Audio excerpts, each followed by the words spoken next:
Bismillah ar-Rahman ar-Rahim, in the name of Allah, the most gracious, the most merciful.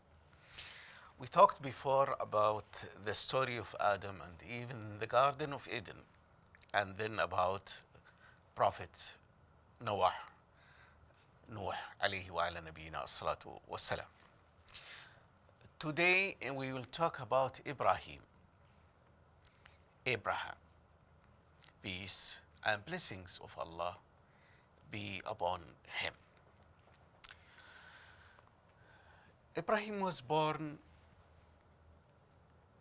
that was 4,000 years ago, was born in a small town called Ur, in the south of nowadays Iraq. At those days, there was a kingdom called the Chaldeans. The king was Nimrod, was an oppressor, wicked oppressor. He was ruling all the Middle East in those days. His capital city was Babylon. That was the capital. Ibrahim, when he reached the age of accountability, he was given the prophecy because of his righteousness. But the people around him are far deviated from the righteousness. Yes, they know that there is a God, there is Allah who created everything, who is the sustenance, who is the supreme, but they don't worship him. They took other gods so that they worship. It's very strange. Carpenters, smith, and other people go and choose some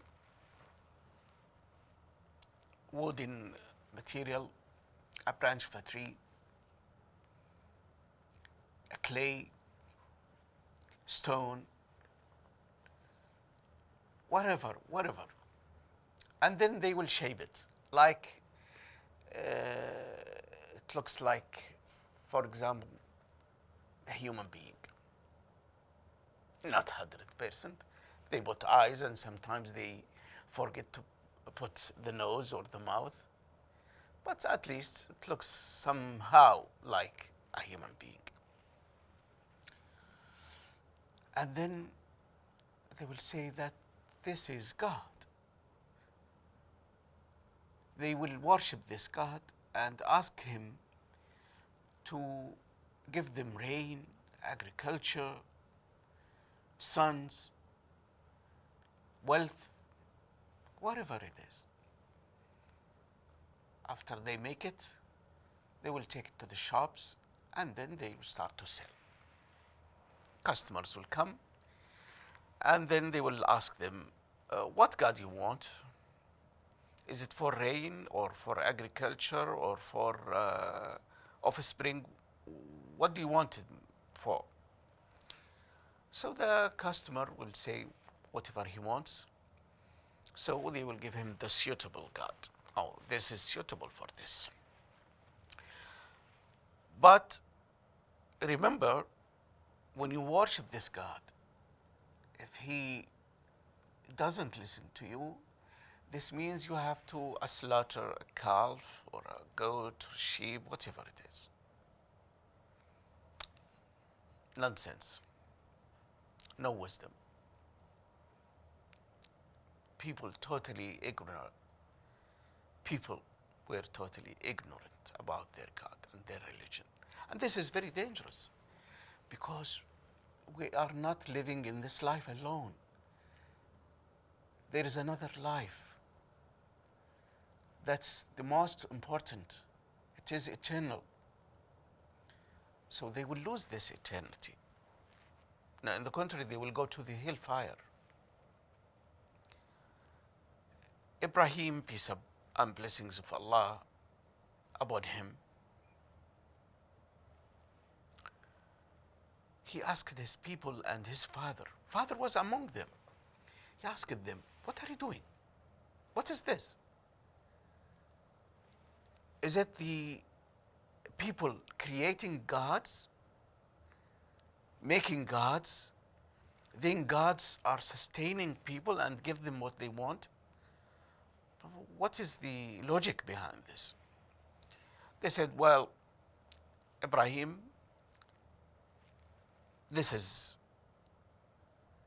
our heritage. We inherited this from our fathers and from our ancestors. Period. Don't talk about this. No, his father threatened him. If you don't stop Ibrahim talking about our gods and our beliefs, I will stone you to death. Period. So Ibrahim started to think about an idea to show them that these idols do not harm, do not benefit, do not listen, do not see. It's God, Allah subhanahu wa ta'ala Almighty, who created everything, who listens to their supplications, who sustains them, who gives them his blessings and bounty. So his people in his town in those days, in the season, at the end of the season, agricultural season, they used to have a festival, dancing, singing, drinking maybe. They go outside the town and then they will come back next day. So they asked Ibrahim to join them. They used to take some of the crops, grains, fruits, whatever it is, and then they will go to the temple. In the temple, there are a lot of gods, statues, small, medium, large, and X-large. So they used to take some of their agriculture, fruits, food, grains, and put it in front of their gods. They know the gods will not eat, but they will bless it. They will give their blessings. Imagine. So they did that, and then they asked Ibrahim to join them to go to the party outside the town. He told them no, he was planning something. He said, no, I will not go with you. He said, why not? He said, because I stare at the stars and it told me that I will be sick tomorrow. That's this part of their religion. Stars talking to people. He used that for argument. He said, okay, you are allowed to stay since the gods told you, okay. Next day, they went outside the town and they spent one day outside the town. So Ibrahim went to the temple. It was full of those gods. And the food was in front of them. He took the axe with him. So he told them, why don't you eat? He knows that they will not eat. They don't listen. He knows everything. Please, have the dinner. Of course, the answer is clear, is known. So he started knocking them down with his axe. He put them into parts. And then he put a rope in this axe and then he hung it to the X-large one of them. Next day they came from their festival. First thing to do is to go to the temple and to collect their fruits that was blessed, and then they will take it to their stores, so it will place the other food in the stores. They think it is like that. But they found their gods destroyed. They found only pieces of them. So they said, who did that? It was a shock to them. Of course, they asked themselves, why God did not defend themselves? Who did that? So some of the people said, well, we heard a young man called Ibrahim is saying something bad about them. We think that he is the one. Of course, he is the one. Get him. They brought him and they asked him,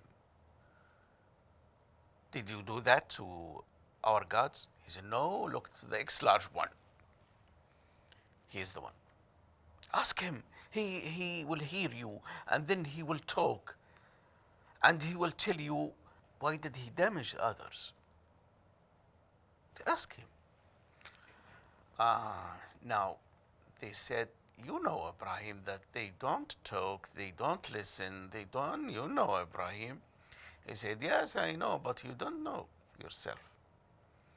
So they look at each other and they said, well, we are the wrongdoers. Yes, he is right. We did. This is a mistake. How can we go outside this argument? He won. He won the argument. He won the argument. They don't listen. They are not able even to say who did that to them. So Ibrahim said, dare you, my people. So some of them said, well, Ibrahim, this is usually what the oppressors usually do, is that the rational thinking, they will take it away, and then they'll say, well, Ibrahim, you said that our gods do not harm, do not benefit, do not hear, do not speak. Okay, we'll see how can your God will save you.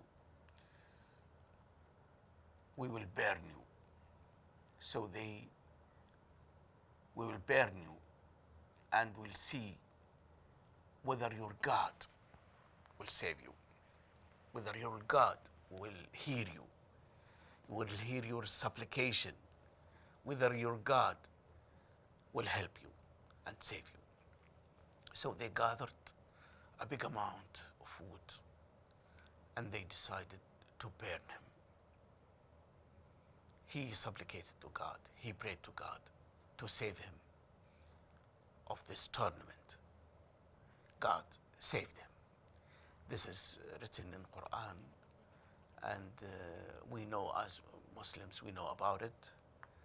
Do you know that this story of God saved Ibrahim from the fire is not there in the Bible? The Jews and the Christians, they don't know about it. It's not in their books. It is in Quran and in Hadith. God made the fire called and blessings upon Ibrahim. By this we'll end this episode. We'll see you next time. Till then, Assalamu alaikum wa rahmatullahi